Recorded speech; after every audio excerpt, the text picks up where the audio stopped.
Bismillahirrahmanirrahim. Alhamdulillah, puji syukur kita haturkan kehadirat Allah Azza wa Jal. Di kesempatan pagi hari ini kembali kita melanjutkan kajian rutin yang kita selenggarakan.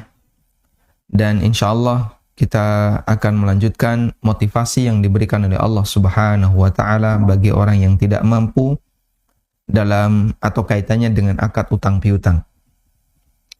Motivasi yang keempat adalah bahwa orang yang mati dalam keadaan bebas utang akan dijamin surga. Mati dalam keadaan bebas utang akan dijamin surga. Ini salah satunya ya. Karena dalam hadis ini disebutkan beberapa. Dalam riwayat dari Thauban radhiyallahu anhu, Nabi sallallahu alaihi wasallam bersabda, "Man faraqal ruhul jasada wa huwa bari'un min thalath, dakhalal jannah." Barang siapa yang ketika ruhnya itu terlepas dari jasadnya. Ruh terlepas dari jasad berarti dia mati. Wa huwa bari'un min thalathin, dan dia terbebas dari 3 sifat, dakhalal jannah, maka dia masuk surga. Apa saja itu? Al-kibr, wad-dain, wal-gulul. Yang pertama adalah sifat sombong, yang kedua utang, dan yang ketiga gulul, membawa harta khianat. Hadis riwayat Ahmad, Ibnu Majah, dan dinilai sahih oleh Syu'aib Al-Arnaud. Orang yang sombong, dia tidak mau menerima kebenaran, menghina orang lain. Karena itu, termasuk di antara bentuk kesombongan adalah ketika orang tidak mau menerima dakwah tauhid. Sehingga bagian dari kesombongan seorang hamba ketika dia menolak kebenaran. Orang yang utang, dia membawa hak orang lain. Sehingga ketika dia berutang, ada hak orang lain yang belum dia tunaikan. Maka itu bisa menghalangi dia untuk bisa lepas dari tanggung jawab sampai utang tersebut diselesaikan. Sehingga di sini utang bisa menghalangi orang untuk bisa menikmati pahala dan surga yang Allah janjikan. Allah menjanjikan bagi hamba yang taat kepadanya akan mendapatkan pahala dan surga. Tapi pahala dan surga itu terhalangi untuk bisa dinikmati oleh seorang hamba disebabkan karena utangnya. Kemudian selanjutnya yang kelima, orang yang mati syahid terhalang karena utang. Diriwayatkan dari Abu Hurairah radhiyallahu anhu, ada orang yang bertanya kepada Nabi sallallahu alaihi wasallam. Orang ini minta penjelasan tentang motivasi untuk jihad. Jika aku gugur di jalan Allah, apakah dosa-dosaku semuanya akan terhapus? Jawab Nabi SAW, "Na'am, betul. Jika engkau gugur di jalan Allah, dosamu akan terhapus.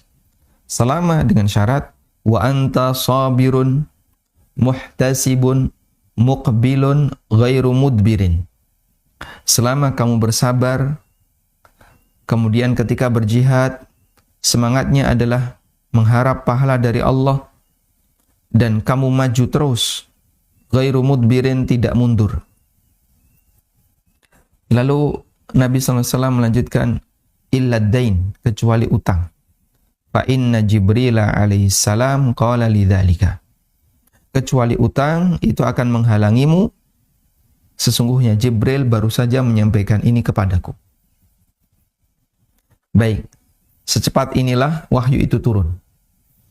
Ada orang menghadap Nabi SAW, lalu beliau bertanya, "Ya Rasulullah, kalau saya mati di medan jihad fi sabilillah, apakah saya dapat surga? Apakah dosa-dosaku terampuni?" Jawab Nabi SAW, "Na'am. Wa anta sabirun muhtasibun muqbilun ghairu mudbir." Selama kamu bersabar, mengharap pahala dari Allah, muqbilun ghairu mudbir, maju dan tidak mundur.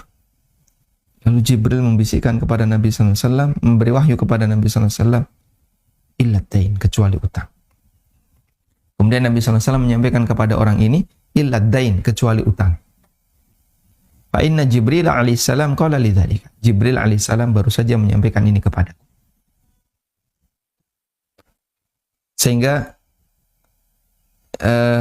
Jibril datang ya, dalam waktu yang sangat cepat sesuai dengan apa yang Allah kehendaki. Hanya dengan peristiwa ada seorang sahabat yang tanya, kemudian jawaban Nabi SAW belum lengkap, lalu ditambahkan oleh Jibril alaihissalatu wassalam. Dalam hadis ini, orang yang mati syahid mendapatkan jaminan semua dosanya diampuni, kecuali jika dia ada hak orang lain yang belum diselesaikan. Kecuali jika ada hak orang lain yang belum dia selesaikan. Artinya, pahala jihad tidak bisa menjadi kafarah. Pahala jihad tidak bisa menjadi kafarah atas hak sesama manusia yang belum terbayarkan, termasuk utang. Ini pahala jihad jamaah. Pahala yang luar biasa besar. Kita tahu bahasanya ini termasuk amal yang luar biasa. Namun ternyata pahala jihad ini tidak bisa menggantikan hak sesama manusia yang belum terbayarkan, termasuk utang. An-Nawawi rahimahullah ketika menjelaskan hadis ini, beliau mengatakan, qauluhu sallallahu alaihi wasallam illa ad-dain. Sabda Nabi SAW, kecuali utang. Kamu akan mendapatkan ampunan dari dosa-dosamu selama kamu bersabar, mengharap pahala dari Allah saat berjihad, maju terus dan tidak mundur. Lalu beliau mengatakan, illa ad-dain, kecuali utang. Fa fihi tanbihun, maka dalam hadis ini, dalam pernyataan ini terdapat tanbih, peringatan. Ala jami'i hukukil adamiyin, untuk memperhatikan semua hak adami, hak Bani Adam, yaitu hak sama manusia. Wa annal jihada wa syahadata wa ghairahuma min a'malil birri la yukaffiru hukukal adamiyin.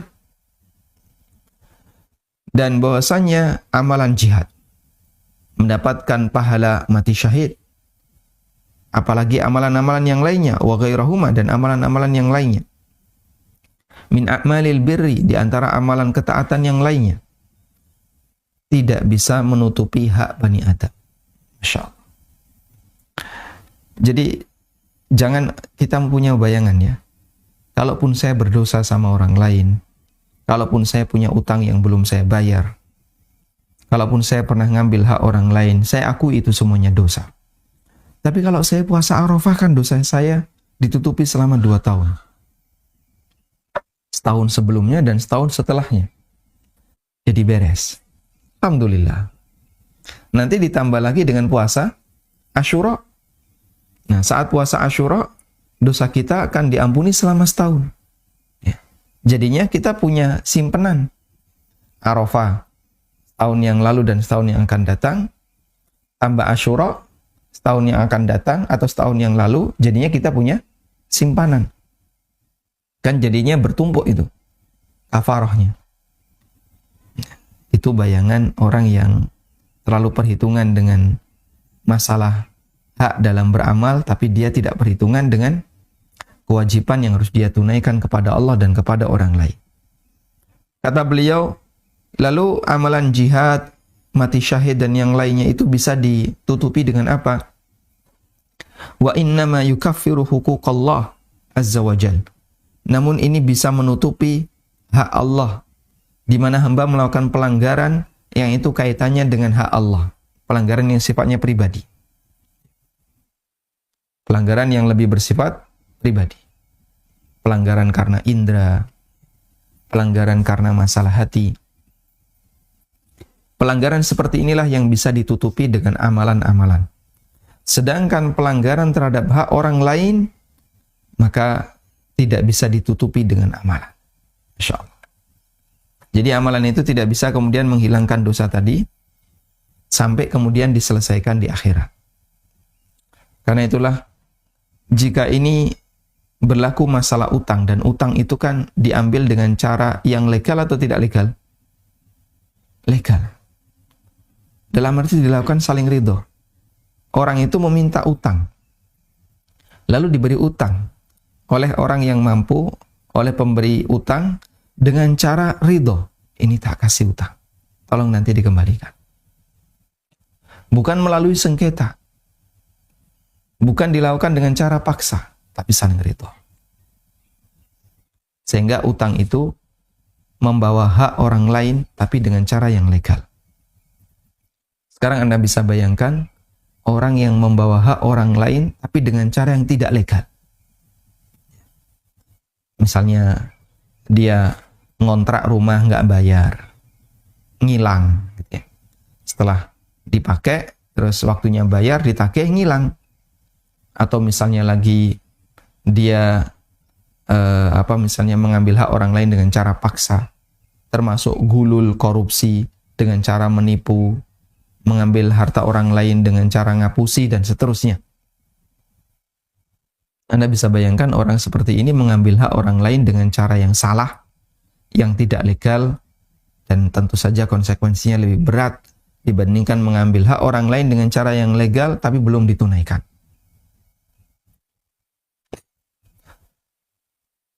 Dalam riwayat yang lain dari Muhammad bin Jahash radhiyallahu anhu, beliau menceritakan, suatu ketika Rasulullah sallallahu alaihi wasallam menengadah ke arah langit.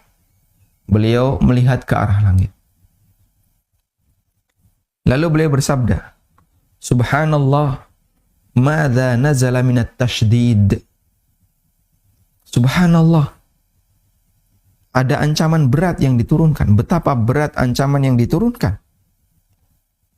Keesokan harinya, hal itu saya tanyakan kepada Rasulullah SAW. Dan dohirnya di sini adalah terjadi malam hari. Nabi SAW terbangun, kemudian beliau melihat ke arah atas. Lalu beliau mengatakan, Subhanallah, madza nazala minat tashdid.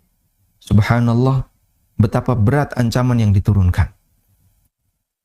Keesokan harinya hal itu saya tanyakan kepada Rasulullah SAW. Ancaman berat apa yang diturunkan? Nabi SAW menjawab, Walladhi nafsi biyadi, Lau anna rajulan kutila fi sabilillah, Summa uhiya, Summa kutila, Summa uhiya, Summa kutila. Demi zat yang jiwaku berada di tangannya. Artinya kalimat ini sumpah yang gak main-main. Demi zat, demi Allah yang jiwaku berada di tangannya. Sumpah yang gak main-main. Artinya, kalau sampai yang saya ucapkan ini dusta, saya siap jiwaku dicabut oleh Allah Ta'ala. Artinya saya siap mati. Demi Allah saya siap mati untuk menyampaikan kalimat ini. Lau anna rajulan kutila fi sabilillah. Andaikan ada orang yang dia terbunuh fi sabilillah, di jalan Allah. Tsumma uhya, lalu dia dihidupkan kembali. Tsumma qutila, lalu dia terbunuh lagi di jalan Allah. Tsumma uhya, kemudian dia dihidupkan lagi. Berarti dia dapat pahala syahid berapa? 2. Kemudian Nabi SAW mengatakan di bagian ujung, Tsumma qutila. Kemudian dia terbunuh lagi di medan jihad. Berarti dia punya 3 pahala syahid. Dan ini yang mengakhirinya. Dia tidak dihidupkan kembali setelah itu.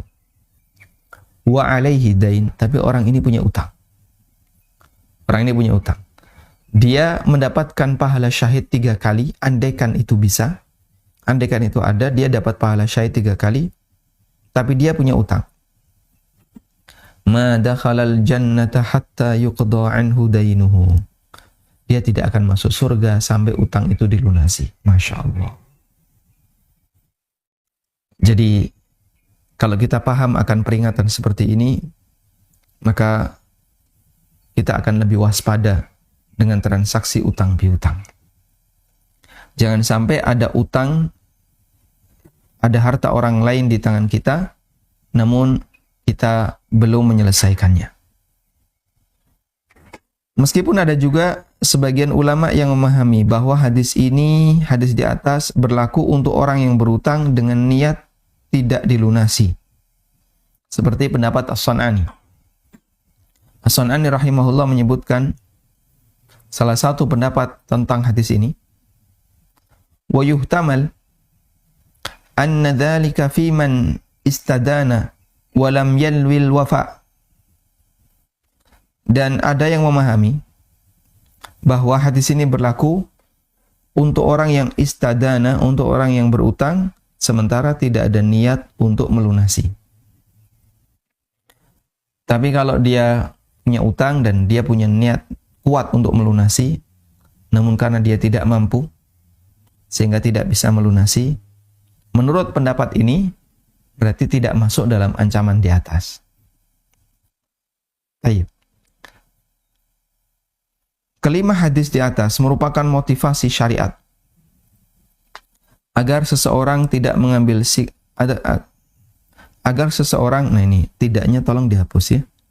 Ada kata tidak Pak di situ? Baik, dihapus ya. Agar seseorang mengambil sikap waspada ketika berutang. Baik. Ini tidaknya dihapus. Kelima hadis di atas merupakan motivasi syariat agar seseorang mengambil sikap waspada ketika berutang. Sehingga dia perlu hati-hati ketika dia berutang, karena kalau sampai dibawa mati, pahala yang dimiliki oleh seorang hamba tidak bisa menebusnya sampai itu diselesaikan sesuai dengan apa yang dikehendaki oleh Allah. Baik. Selanjutnya, kita akan membahas sikap yang perlu dilakukan oleh orang yang berutang, yaitu menghargai orang lain yang telah berbuat baik kepadanya. Karena orang yang berutang itu kan dia diberi kebaikan oleh orang lain, yaitu yang memberi utang, telah membantunya. Syariat juga memotivasi agar kita menghargai orang lain yang telah berbuat baik ke kita. Allah berfirman, وَلَا تَنْسَوُا الْفَضْلَ بَيْنَكُمْ إِنَّ اللَّهَ بِمَا تَعْمَلُونَ بَصِيرٌ. Janganlah kalian melupakan kebaikan orang lain. وَلَا تَنْسَوُا الْفَضْلَ بَيْنَكُمْ. Jangan melupakan kebaikan orang lain di antara kalian. Sungguhnya Allah Ta'ala Maha melihat terhadap apa yang kalian kerjakan. Termasuk di antara orang yang berbuat baik kepada kita adalah orang yang memberikan pinjaman utang ke kita. Karena itu Nabi SAW mengajarkan agar kita melakukan sikap terbaik saat melunasi. Jadi maksud saya begini ya, sebagian besar transaksi utang piutang itu menimbulkan permusuhan. Ya. Setuju nggak? Ya, coba lihat di komen, setuju nggak? Baik, sebagian besar. Saya tidak katakan semuanya, sebagian besar.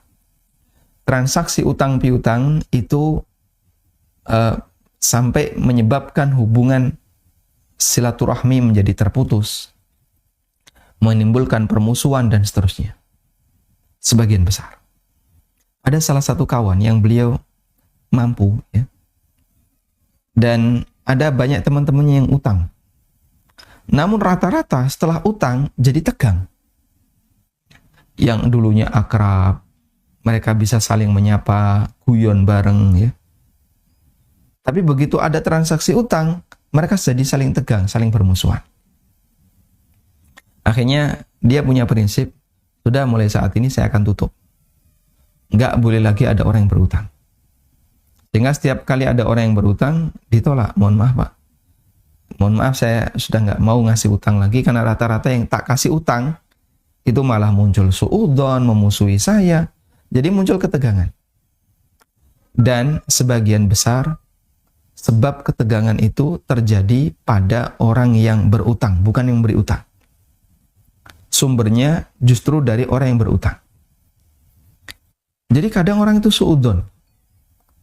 Dia suudzon, kadang dia misalnya merasa kok saya tertekan, ya. Akhirnya malah nyerang yang memberi utang. Sehingga bisa kita katakan orang ini nampaknya kurang begitu sadar kalau dia itu dibantu orang lain. Kurang begitu sadar kalau dia itu dibantu oleh orang lain, sehingga seharusnya dia itu berutang budi kepada orang yang bantu. tapi malah memberikan sikap buruk seperti ini. Ya termasuk ketika ditagih terus dia marah. Ketika ditagih ya, kemudian dia emosi dan seterusnya. Karena itulah Nabi SAW mengajarkan agar kita melakukan sikap terbaik saat melunasi utang. Beliau pernah melunasi utang dengan nilai yang lebih tinggi dibandingkan yang beliau terima. Jadi ada kelebihan saat melunasi. Kemudian beliau bersabda, "Inna khiyaran nas ahsanuhum qada'an." Manusia terbaik adalah orang yang paling baik saat melunasi utang. Yang paling baik saat melunasi utang gimana? Dia lunasi dengan cara yang sopan, mengucapkan kalimat terima kasih, atau dengan cara-cara yang baik lainnya. Baik. Termasuk kesalahan yang sering kita jumpai adalah orang yang menunjukkan sikap kesal saat melunasi utang. Bahkan kadang marah saat melunasi utang. Dia lupa saat mau pinjam uang, dia menunjukkan perasaan sangat butuh, seakan mengemis untuk diberi pinjaman. Namun saat mengembalikan, dia tidak tahu terima kasih. Jadi malah bikin marah, orang yang beri utang bikin jengkel. Ya.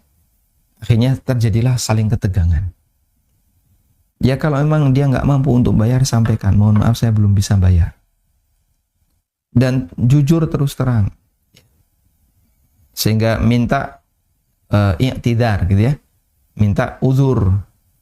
Menyampaikan uzur saya seperti ini. Bisa nggak saya dikasih waktu tunda? Jangan kemudian diam saja ketika ketemu ngilang. Ya. Itu kalau ketemu saya kok tiba-tiba melengos gitu ya. Ngilang. Ketemu di jalan nggak nyapa, ketemu, loh kok jadi kayak gini ya? Malah bingung, yang memberi utang itu bingung. Coba kalau tidak ada akad utang piutang, mereka kira-kira gimana? Tetap bisa akrab. Begitu ada akad utang piutang, mereka jadi tegang. Ya. Karena itu, kedepankan prinsip Allah Ta'ala ajarkan, wala tansawul fadla bainakum. Jangan melupakan jasa baik orang lain di antara kalian. Sehingga bagi Anda yang pernah punya utang kepada orang lain, ya tahu diri ya, Anda sudah dibantu, tolong berterima kasih, pandai berterima kasih. Ya, sebagaimana sabda Nabi SAW, la yashkurillaha man la yashkurin nas.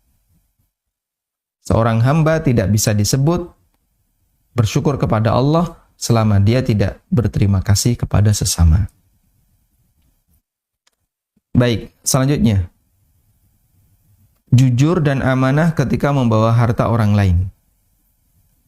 Kita juga ditekankan, bagi orang yang berutang, ditekankan untuk jujur dan amanah ketika membawa harta orang lain.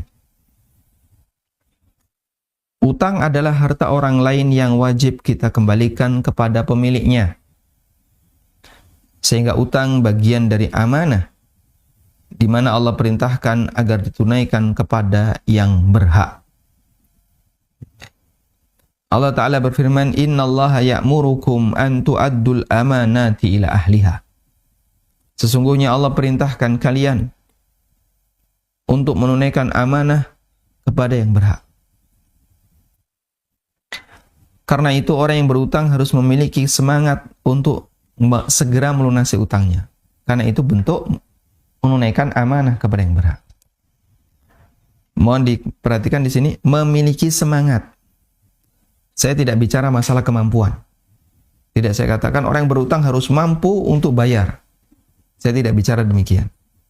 Tapi yang saya sampaikan, orang yang berutang harus punya semangat untuk melunasi. Kalau kemampuan kembali kepada takdir. Ya, kemampuan dana dan finansial yang Allah berikan baginya. Kalau punya semangat, itu beda lagi. Muncul dari karakter. Muncul dari sikap amanah seseorang. Ketika orang itu amanah, dia akan punya semangat untuk menunaikannya, semangat untuk mengembalikannya.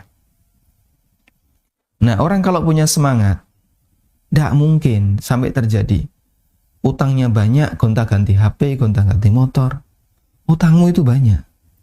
Kamu kok gonta-ganti HP? Saya butuh. Kamu gonta-ganti motor? Saya butuh. Lah kok enak dewe kan gitu. Mementingkan diri sendiri, kebutuhannya dicukupi dulu, sementara harta orang lain dia tahan. Memangnya yang ngasih utang tuh enggak butuh. Yang ngasih utang juga butuh. Kasih ke mereka. Jangan kau dulukan kebutuhan kamu, sementara kebutuhan orang lain kau korbankan. Baik. Sehingga kalau dia punya semangat utang, punya semangat untuk bayar utang, punya dana sedikit, pakai nyicil. Pakai untuk bayar, Maka yang dia lakukan adalah bagaimana caranya agar utang itu lunas, dan bukan semangat bagaimana caranya agar utang itu tidak ditagih. Karena kan kadang ada orang yang berharap, ya semoga yang ngasih utang lupa, semoga lupa, muka-muka lali kan ya. Semoga yang ngasih utang lupa, harapannya gitu. Padahal biasanya ya, kalau terjadi akad utang piutang, A utang B sebagai pemberi utang, A penerima utang. Biasanya yang lebih sering lupa yang mana? Yang menerima utang atau yang memberi utang? Yang menerima. Rata-rata yang lupa itu menerima. Yang memberi karena dia merasa punya hak di tempat orang lain. Orang lali, Pak. Nggak lupa dia. Ya. Itu pernah punya utang ke saya. Belum bayar.